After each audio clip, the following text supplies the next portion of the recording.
No, I'm not heading off to war, but I am trying to outwit a fierce adversary.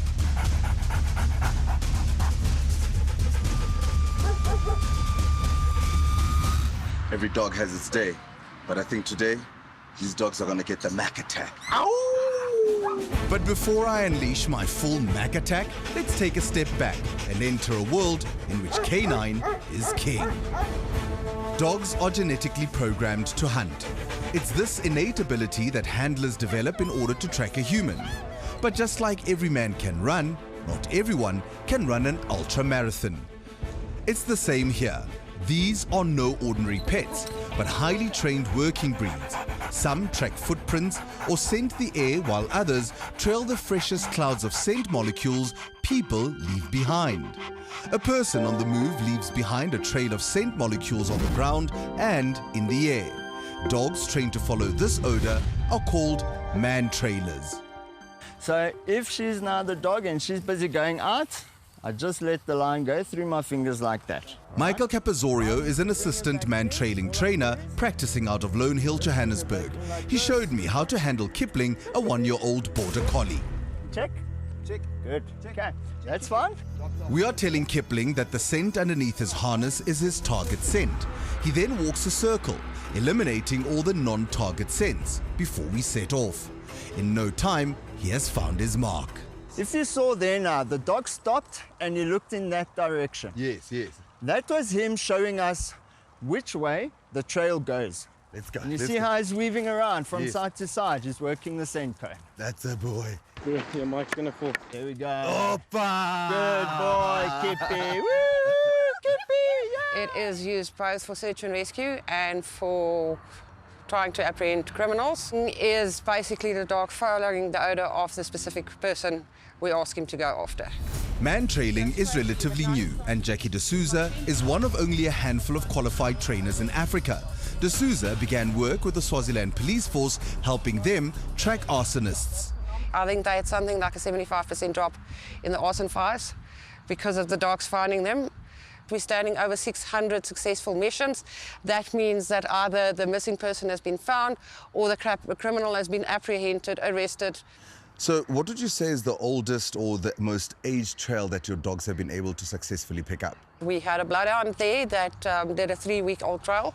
Kipling's owner, Caroline Howes, has found the change in her dog miraculous. Before channeling his energy into this training, he was not a happy puppy. He is an incredibly driven working dog. He was bred to work probably 8 to 10 hours a day out on the sheep farm herding. So this gives him some way of using his brain and his body together, and it really makes him tired. Oh, no, no, don't lick the lens. It makes me happy to see him happy. And if you think you can escape by running through water, think again. So if the scent has dropped around me while I'm moving through the water, the dogs can pick up the scent.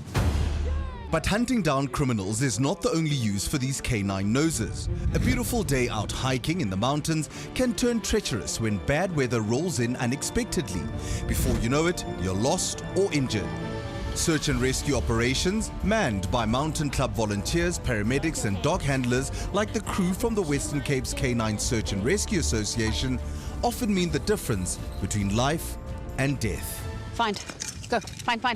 The thing with search and rescue is most of the time you actually don't find a living patient. And that is the reality of it. Veteran handler 𝗀𝗃𝗃𝗃 and her border collie Chase are always primed to go out. Chase is an air center, trained to scan vast areas for the presence of a human. He works off-leash to make the most of his 4-legged speed. They're just looking for a living human scent and search only for the missing person in that area. Okay, so your smell is drifting on the air, and it will drift in a certain direction. As they go across that smell, they realize, oh, that's the smell that I'm looking for. The outcome, though, often isn't a happy one, as 𝗀𝗃𝗃𝗃 and fellow wilderness first responder James Smart know all too well. Led by Smart's Belgian shepherd Jedi, they once continued searching for a missing child at the point others might have called off the operation. So there were some kids and they were playing in a tunnel. and the tunnel collapsed, but they're now not sure how many more or where they are. And he actually started digging himself in the sand. So now it's like he's there. And I think another 4 or 5 meters in, they actually found the 4th child. Unfortunately, the children had been crushed in the collapse and none survived. It's very traumatic for our dogs when they experience that because they are trained on life scent. This dog was depressed for 4 days afterwards. He was still not himself. As well as an art, search and rescue is a passion, but it's also becoming a science. Local search and rescue legend John Trass believes recovery can become supercharged by studying the behavior of people who've previously gone missing. Any stats that were kept to describe what missing people had done or lost people had done, they started picking up patterns. The patterns are drawn from the statistics of people of different age groups who've gone missing while doing a range of activities like hunting or hiking. All it tells you is where people have in the past been found, how long they've survived in the past, how far they've travelled. If you look at a sort of 1 to 3 toddler, one of the first things you need to do is find out, is there any water in the immediate vicinity, like a pond or a swimming pool? Unfortunately, little kids are drawn to swimming pools.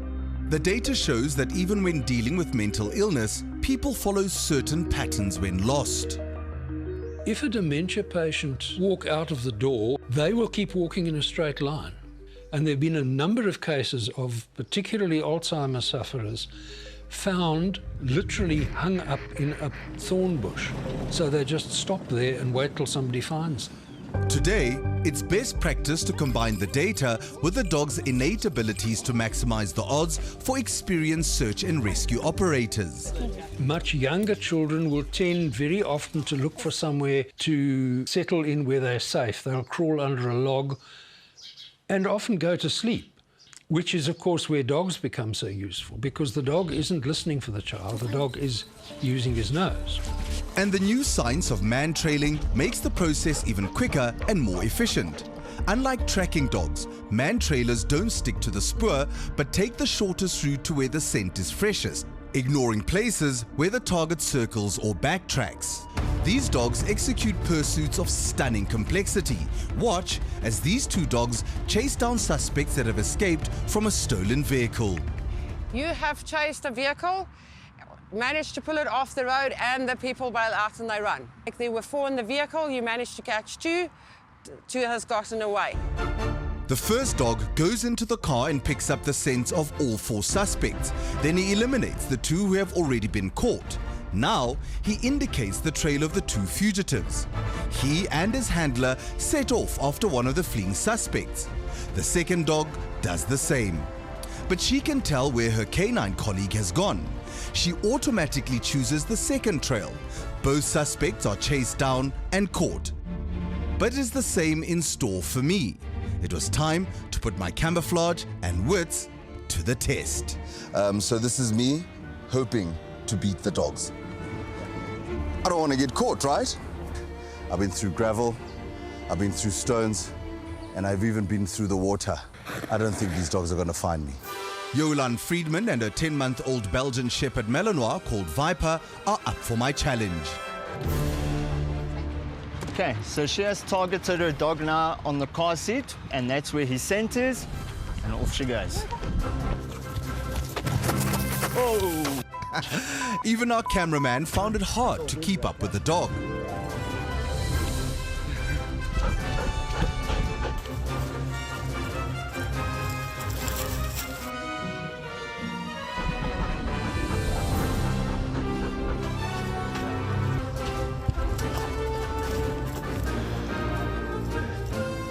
Yeah, you can give her the reward.